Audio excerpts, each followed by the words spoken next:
Pak Hari, selamat datang di podcast Huma Itah. Nah, hari ini saya senang karena bintang tamu saya hari ini cewek-cewek semua. Kita dari hati ke hati nanti kita akan ngobrol di podcast Huma Itah.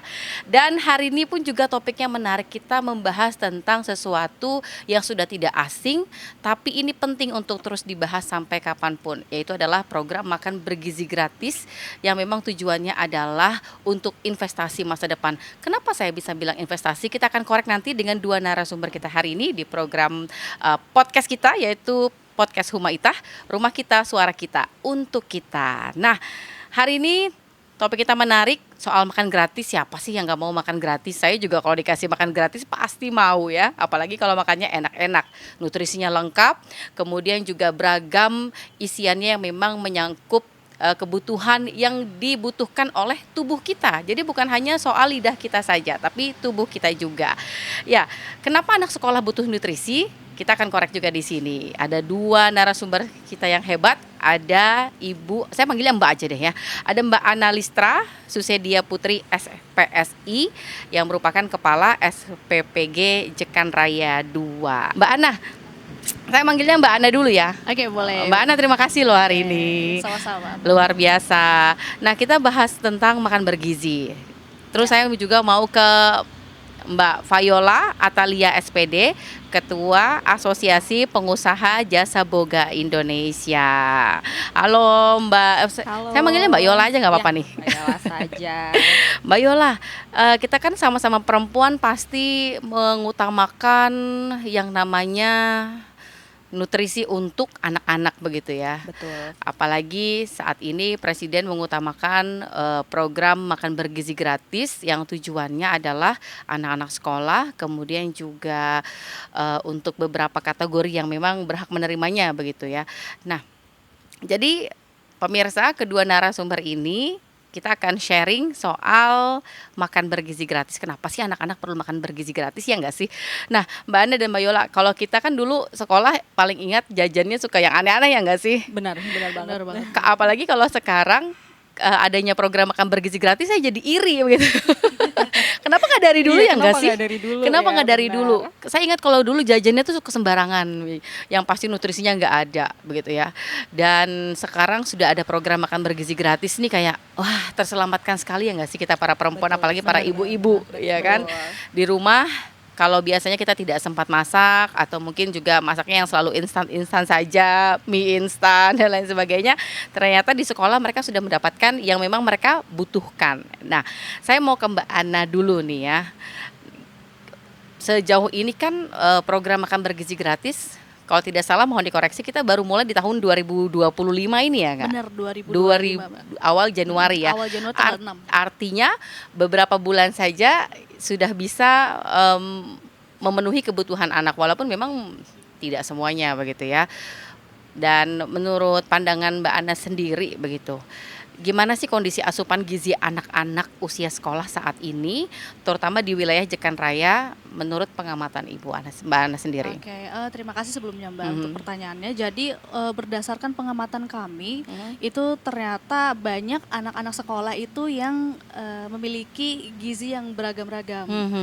Nah, jadi memang kebanyakan anak-anak zaman sekarang itu kan Mbak suka yang jajan sembarangan. Nah, jadi kalau dari pengamatan kami itu mereka terkadang tidak memikirkan tentang gizi seimbang. Nah, biasanya ini juga karena faktor dari keluarga, biasanya kurang pemahaman atau edukasi tentang gizi seimbang. Makanya itu menyebabkan si anak jadi kurang mengerti bagaimana sih gizi seimbang itu. Nah, jadi untuk saat ini kemungkinan memang beraneka ragam untuk gizinya sendiri, Mbak. Seperti itu. Nah, artinya kalau kurang gizi itu akan ada dampaknya begitu ya. Benar. Apa saja tuh Mbak yang paling tidak mengenakan lah, yang sebenarnya mungkin semua ibu pasti tahu begitu ya, semua orang tua tuh tahu kalau dampak kurang gizi itu apa saja. Mungkin bisa diingatkan lagi nih, warning lagi untuk semua. Biasanya kalau anak itu kurang gizi kan pasti berpengaruh ke daya ingat, konsentrasi belajar anak saat di sekolah. Karena gizi seimbang itu sangat memberikan dampak ketika si anak ini tidak terlalu memenuhi gizi tersebut, Mbak.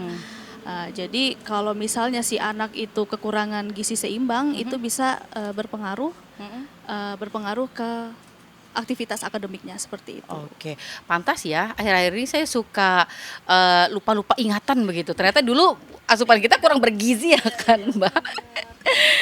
Oke, nah saya mau ke Mbak Yola lagi nih. Mbak Yola ini kan sebagai Ketua Asosiasi Pengusaha Jasa Boga Indonesia yang juga pasti berpengaruh begitu ya, memiliki pengaruh juga terhadap asupan-asupan yang dikonsumsi oleh anak-anak dalam program makan bergizi gratis ini. Nah, bagaimana sih Mbak Yola supaya bisa memastikan bahwa mutu yang disediakan ini tetap terjaga baik dari sisi gizinya, kemudian juga dari sisi rasanya hingga kebersihannya. Jadi anak ini makan bukan cuman gizinya aja yang didapat. Anak-anak kan pasti suka sesuatu yang gurih, ya nggak sih? Betul sekali. Sesuatu yang lebih dominan rasanya. Nah, gimana Mbak Yola? Baik, jadi saya izin menjawab, Mbak. Jadi dari sisi pandangan kami sebagai asosiasi, pertama itu demi kelayakan mutu itu kami tentunya melakukan berbagai macam upaya. Yang pertama itu saya sebagai penggiat kuliner, kita pastinya akan melakukan seperti pelatihan-pelatihan atau sertifikasi. Jadi kita itu bisa melakukan, misal ini ada seperti sertifikasi untuk set menu misalkan. Di dalam set menu itu kita ada beberapa set menu, misalkan ada untuk menu dewasa, anak-anak, lansia. Nah, jadi kita punya pakem untuk menyajikan. Nah, itu salah satu cara kita untuk mengatasi mutu tersebut, Mbak. Nah, kemudian untuk rasa itu kita memiliki SOP, kita juga memiliki resep. Nah, jadi nanti ketika kita merealisasikannya kepada masakan-masakan yang nanti akan kita sajikan itu, resep ini tidak boleh berubah, Mbak. Nah, itu mungkin dari yang segi rasa ya. Kemudian untuk dari segi gizinya sendiri itu biasanya kita akan merekrut ahli. Nah, ahli ini yang kita semua kenal adalah sebagai ahli gizi. Nah, itu kita akan rekrut untuk bekerja sama dengan kita karena tentunya kita sebagai orang awam ya, kita tidak bisa mengira-ngira. Tadi perlunya gizi berapa ya? Kan nggak mungkin kan ya. Jadi kita memerlukan seorang ahli gizi. Nah, kemudian untuk yang terakhir tadi kebersihan ya, Mbak ya. Nah, jadi untuk kebersihan makanan, kebersihan bangunan, kemudian untuk controlling itu kita biasanya setiap kita ingin memulai satu kegiatan atau proyek lah bahasanya seperti makan bergizi gratis ini, kita akan melakukan pelatihan-pelatihan atau sertifikasi. Itu biasanya kita menggandeng Badan POM, kita menggandeng LSP atau lembaga sertifikasi untuk kita melakukan sertifikasi. Yang pertama apa? Keamanan pangan, kemudian food hygiene, kemudian ada dari dinas terkait itu namanya like hygiene sanitasi. Jadi itu yang nanti akan mengontrol bangunan kita, kemudian IPAL atau saluran pembuangan. Nah, jadi semuanya ini terkontrol di dalam pelatihan-pelatihan yang kita ikuti. Itu tidak hanya saya sendiri sebagai ketua atau sebagai pelaku, itu juga kita terapkan ke karyawan-karyawan kita. Nah, seperti di MBG ini sendiri, kebetulan dapur yang sedang berjalan Jekan Raya 02 itu, saya sebagai mitra, nah kita menerapkan itu kepada karyawan-karyawan. Nah, begitu. Jadi kita menggandeng Badan POM, kita menggandeng badan sertifikasi untuk melakukan pelatihan-pelatihan. Jadi karyawan-karyawan kita ini sudah mengerti ketika mereka mulai berjalan atau mereka mulai mengerjakan pekerjaan tersebut, mereka udah tahu begini caranya nih kalau misalkan menangani satu masalah, misalkan ada masalah ya, misalkan menangani satu masalah, dia akan mengerti cara penanganannya seperti apa. Nah, kurang lebihnya seperti itu cara kami menjaga mutu kami agar makanan yang kami nanti sajikan sampai kepada penerima manfaat itu terjamin. Kan tadi juga kalau tidak salah akan ada dilakukan pengontrolan begitu ya. Betul. Apakah pengontrolan ini Mbak Yola di awal saja atau nanti per sekian bulan begitu dilakukan pengontrolan atau bagaimana nanti? Oke, baik. Nah, jadi pengontrolan ini kita lakukan setiap hari. Oke. Nah, jadi Keren ya. karena saya bicara penanganan makan bergizi. Betul. Nah, di makan bergizi ini Bu Ana selaku kepala SPPG kita, terus ada teman-teman yang lain juga. Jadi kita sepakat untuk mengontrol setiap hari karena kita berjalannya juga setiap hari dari hari Senin sampai hari Jumat sesuai dengan siswa-siswa masuk sekolah. Nah, jadi kita lakukan itu setiap hari karena misalkan satu kali atau satu periode saja kita tidak kontrol, karyawan-karyawan tadi dia akan merasa mungkin sedikit bingung ya, ini kami harus seperti apa, ini kami harus melakukan apa, ini harus dibersihkan atau tidak. Jadi nah, kami sebagai pimpinan, kami sebagai mitra dan Bu Ana sebagai kepala juga, itu kami terus sounding, kami terus mengingatkan gitu. Jadi agar yaitu tadi makanan yang sampai itu tadi mutunya tetap terjamin. Yang saya penasaran nih Mbak Yola, saya penasaran menu anak-anak ini setiap harinya itu idenya gimana nih Mbak? Anak-anak aja di rumah kan ayam lagi. Mah ganti dong, telur mulu nih. Gimana nih? Nah, itu sebenarnya struggle buat kita ya, Bu ya. Gimana Mbak Ana? Biasanya kalau untuk pemilihan menu sendiri itu kita serahkan ke ahli gizi ya. Oke. Karena ini kan kolaborasi antara ahli gizi dan juga kepala SPPG khususnya. Jadi untuk penyampaian menu setiap harinya itu bervariasi, Mbak. Jadi misalnya hari Senin itu ayam, besok itu bisa jadi ikan, bisa jadi besoknya lagi daging.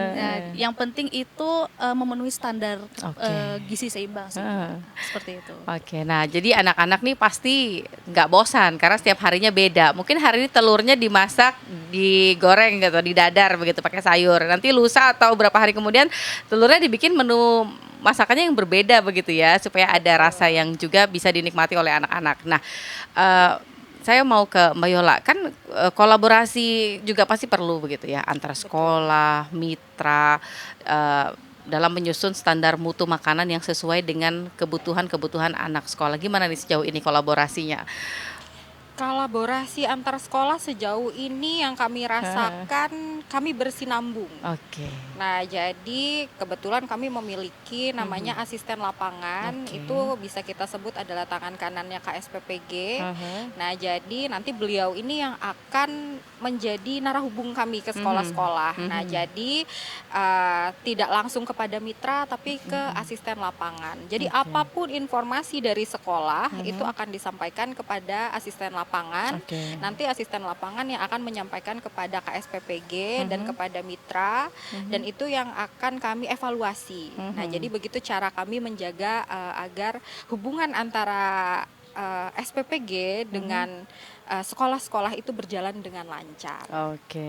Nah, Mbak Ana, dari pihak sekolah sendiri ada nggak kayak standar pengawasannya begitu terhadap makanan yang dikonsumsi murid-muridnya setiap harinya begitu, khususnya di program makan bergizi gratis ini?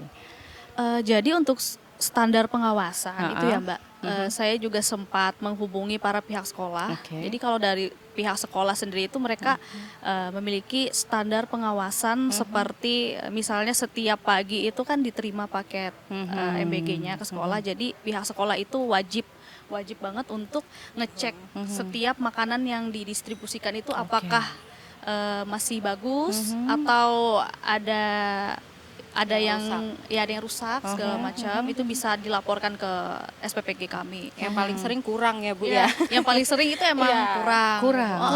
Kurang itu kenapa? Kurang itu kadang-kadang saya izin menjawab Bu. Silakan. Kadang-kadang itu ada mungkin di situ agak sedikit miss. Jadi ada sekolah yang muridnya tidak masuk, ternyata belum dikonfirmasi kalau hari itu muridnya masuk, dan begitu juga ada yang lebih. Nah, jadi ada yang kelebihan. Jadi ada satu hari mungkin kurang, ada satu hari mungkin kelebihan. Nah, jadi di situ aja sih yang kita untuk kontrol. Jadi artinya setiap hari ini data atau jumlah makanan yang nanti akan dibawa ke sekolah itu beda-beda dong ya? Atau mungkin tidak? Atau mungkin maksudnya tetap gitu loh ya?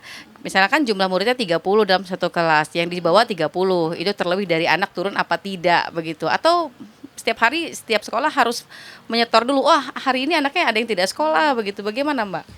Izin menjawab. Ya. Jadi kalau untuk sistemnya sih kami itu biasanya dari pihak sekolah sendiri yang Oke. menghubungi asisten lapangan. Aha. Jadi biasanya paling lambat itu H-2. H-2, Iya oke. betul Mbak. Jadi kalau misalnya ada siswa yang tidak masuk itu wajib pihak sekolah memberitahukan kepada kami supaya ketika kami mendistribusikan di hari itu tidak ada porsi yang berlebih. Oke. Cuman ya masih aja tetap ada yang kurang atau lebih segala macam. Cuman itu ya kita maklumi aja sih Mbak. Oke, mungkin maksudnya daripada kurang lebih baik berlebih begitu. Tapi sayang kalau mau bajir ya nggak sih jadinya? Iya, tapi kadang kita harus pas ya Bu ya. Kita juga Ibu Ana juga pasti kejar-kejar. Ini harus pas, laporannya harus pas. Betul, iya gitu. benar. Daripada mubazir Oke, tadi. nah sejauh ini berapa jumlah yang sudah selalu setiap hari? Dalam sehari itu berapa yang paling sedikit, paling banyak berapa Per pack? hari ini mungkin Iya, ya, Bu, mungkin ya. per hari ini. Iya. Kalau untuk hari ini karena kebetulan kita udah naik porsi ya Bu. Betul. Ya, udah naik porsi dari yang semulanya itu 1.105. Oke. Untuk saat ini kami sudah mendistribusikan menjadi 2.198 Mbak. Untuk berapa sekolah itu? Kalau sekarang itu totalnya ada 16 sekolah. 16 sekolah. Benar. Kalau yang oke. di awal itu ada 9 sekolah, Aha. karena yang baru ini bertambah jadinya ada 7 sekolah yang bertambah. 7 sekolah yang Benar, bertambah iya. begitu ya. Wow, luar biasa nih Pak Hari. Boleh nggak saya masuk dalam salah satu daftar yang menerima makan gizi gratis nih Mbak? Spill Apa dong nih, salah satu gurunya menunya sebagai guru selipan mungkin ya kan. Jadi bisa jadi muridnya lagi. Saya harus sekolah lagi kalau begitu ya, atau Apa manggil SMA ya? tipe C lagi mungkin.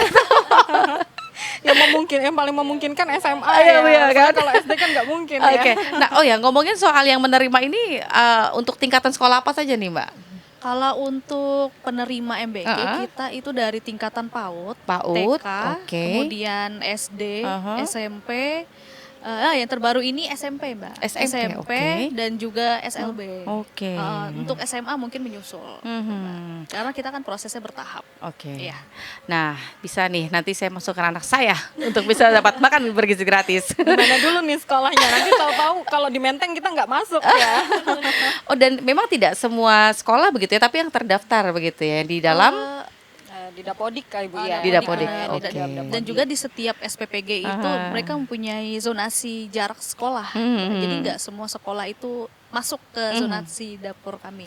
Oke. Nah, ini kan sudah berjalan dari awal tahun 2025 sampai kita di bulan Mei begitu ya. Menurut pandangan Mbak Ana dan Mbak Yola sendiri, dampaknya apa nih dari program makan bergizi gratis yang sudah dijalankan?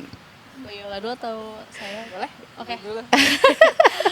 Oke, kalau dari saya pribadi, dari pandangan saya ya Mbak, ternyata dampaknya ini sangat berpengaruh Oke. untuk para siswa, khususnya para siswa yang berasal, mohon maaf dari sekolah yang kurang mampu, Oke. keluarga yang kurang mampu itu mereka sangat antusias. Tapi juga untuk sekolah-sekolah lain yang mungkin kalangan menengah itu juga mereka sangat memberikan respon positif kepada kami sehingga kami merasa bahwa program ini sangat membantu karena tidak semua itu kan berasal dari keluarga yang berada ya Mbak.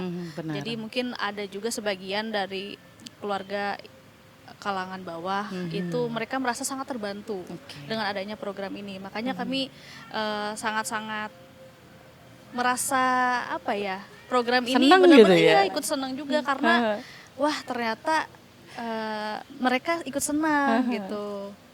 Gimana nih? Kalau dari pandangan saya pribadi, yang saya perhatikan karena ada beberapa anak teman-teman, anak saudara juga yang mendapatkan MBG ini dari SPPG kita, Oke. itu adik-adiknya menjadi rajin turun ke sekolah. Wow. Mama, papa di sekolah itu ada makan bergizi gratis loh. Jadi mereka ingin ikut terlibat.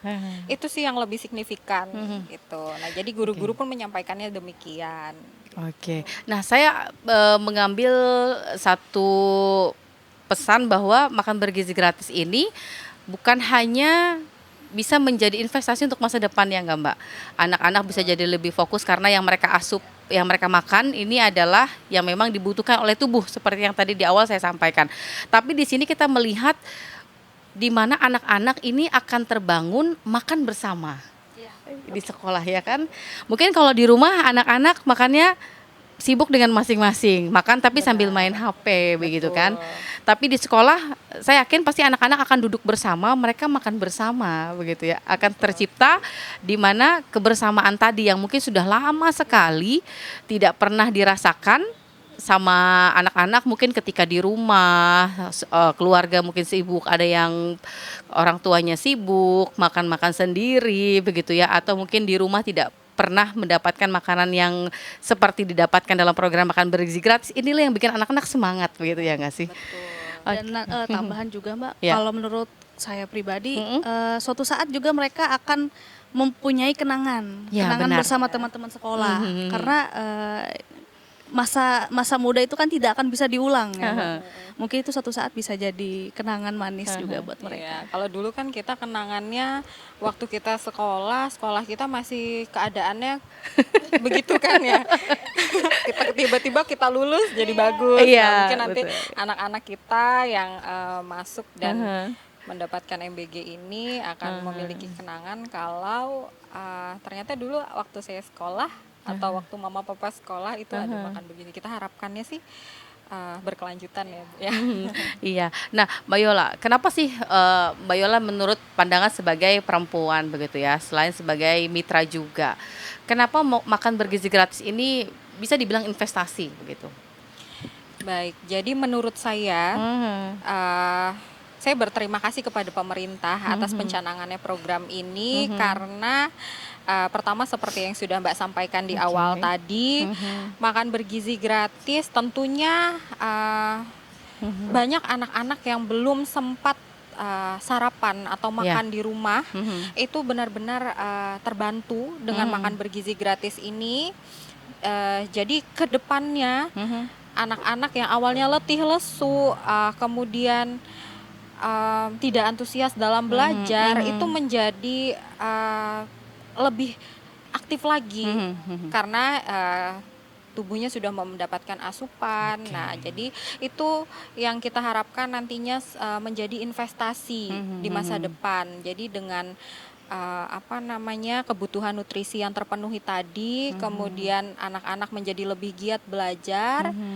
Nah, jadi harapannya anak-anak ini dapat jadi lebih cerdas begitu. Jadi investasinya tadi mungkin ke bagian itu tadi. Oke, nah tentu ini juga tidak terlepas dari peran orang tua begitu ya. Nah, Mbak Ana, gimana nih terlibatnya orang tua dan juga masyarakat? Karena kan program ini tanpa ada dukungan dari pihak yang terlibat, tentu masyarakat juga diminta turut andil ya nggak sih?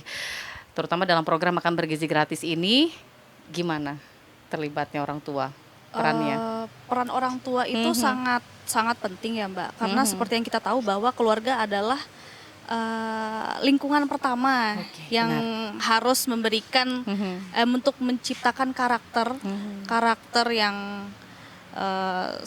sehat, kemudian juga karakter yang baik untuk anaknya. Jadi ketika orang tua memberikan edukasi tentang pentingnya gizi seimbang kepada anak, jadi itu yang akan menjadi doktrin untuk si anak. Benar. Karena kalau aku misalnya makan jajan sembarangan nih, kayaknya aku nanti bisa sakit. Nah, jadi ketika orang tua itu bisa memberikan edukasi kepada anak, jadi anak ini jadi lebih berhati-hati ketika memilih makan makanan seperti itu. Oke, ini ibarat gayung bersambut gak sih ya? Ketika dapat makanan bergizi gratis, para orang tua sudah bisa sedikit menghemat ya gak sih? Saya juga dapat cerita begitu, bahwa sejak makan bergizi gratis nih, tahu nggak gitu, uang jajan anak saya udah saya kurangin. Iya betul juga. Kalau biasanya saya kasih dia 50.000 sehari, sekarang saya cuma kasih 20.000. Betul. Saving ya Mbak. Jadi saving kan sebenarnya, mungkin savingnya bisa dipakai buat akhir tahun liburan, lebih bermakna lagi ya kan sih? Betul. Menciptakan keharmonisan antara keluarga. Betul. Begitu. Reward juga buat si anak. reward, benar. Oke. Nah, mungkin Mbak Yola, apa yang ingin Mbak Yola sampaikan nih kepada murid-murid yang menerima program makan bergizi gratis ini untuk orang tua atau masyarakat sebagai pendukung?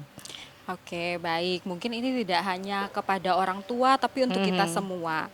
Jadi seperti yang kita ketahui, makan bergizi gratis ini adalah program yang bertujuan untuk meningkatkan kesehatan, Ya. juga meningkatkan kualitas sumber daya manusia kita. Nah, juga program ini adalah program bentuk kepedulian pemerintah dan masyarakat kepada generasi muda kita ya, Mbak ya. Oke, iya benar. Nah, jadi maka dari itu saya harap kita bisa bersama-sama memanfaatkan program ini sebaik mungkin. Kita juga dapat mendukung serta mensukseskan. Tujuannya apa? Tujuannya demi mensukseskan Indonesia Emas 2045. 45. Nah, mungkin itu. Oke, Mbak Ana mungkin ingin menambahkan. Harapannya sih semoga program ini tidak hanya berlaku masa pemerintahan Pak Presiden kita, tapi harapannya adalah sebagai sebagai bekal untuk di masa depan, khususnya seperti yang diucapkan Bu Yola untuk generasi Indonesia Emas 2045 dan bisa sampai seterusnya untuk keturunan-keturunan kita nanti. Oke, Seperti itu. inilah kenapa bahwa makan bergizi gratis atau nutrisi yang dibutuhkan oleh anak ini adalah investasi untuk masa depan mereka begitu ya. Karena apa yang dilakukan hari ini itulah yang akan menentukan masa depan anak-anak. Tentu kita semua bahkan pemerintah termasuk presiden pun juga menginginkan bahwa SDM kita di Indonesia ini adalah SDM yang berkualitas untuk memajukan Indonesia agar kita juga mampu bersaing dengan negara-negara luar di sana begitu ya, Mbak ya. Oke, baik, terima kasih Mbak Ana dan Mbak Yola hari ini. Terima kasih banyak. Nah, jadi pendengar dan juga pemirsa Pahari podcast di hari ini bahwa satu hal yang jadi sangat jelas bahwa makan gratis itu, apalagi makan gratis di sekolah, bukan sekedar urusan dapur ya, tapi ini soal masa depan bangsa seperti yang diharapkan generasi emas 2045 begitu ya. Tadi juga Mbak Ana sudah menyampaikan bagaimana makanan bergizi di sekolah ini bukan cuman mengenyangkan tapi juga membangkitkan semangat belajar, kemudian juga bisa meningkatkan konsentrasi anak-anak yang tadinya hanya prestasinya di bawah saja, setelah mendapatkan asupan yang bergizi tentu akan mendapatkan prestasi pasti yang akan lebih baik lagi. Dari Mbak Yola juga kita belajar bahwa di balik setiap kotak nasi yang sampai ke tangan anak-anak pasti akan ada keterlibatan rantai kerja keras dari para petani, kemudian juga koki-kokinya yang handal, pengusaha lokal hingga komunitas, bahkan keterjaminan bahwa yang dikonsumsi ini adalah makanan yang memang aman untuk dikonsumsi anak-anak. Jadi ini bukan lagi soal bisa atau tidak bisa begitu ya, tapi soal mau atau tidak mau kita berinvestasi kepada generasi penerus. Ini juga sebenarnya menjadi motivasi untuk para orang tua ketika anak-anak di sekolah sudah mendapatkan makan bergizi gratis di rumah. Sebagai orang tua, mau ibu maupun ayah ataupun keluarga lainnya juga setidaknya bisa mulai menyiapkan makanan yang bernutrisi untuk anak sebagai investasi masa depan. Sampai jumpa di podcast Humaitah berikutnya. Saya Listia. Sampai jumpa.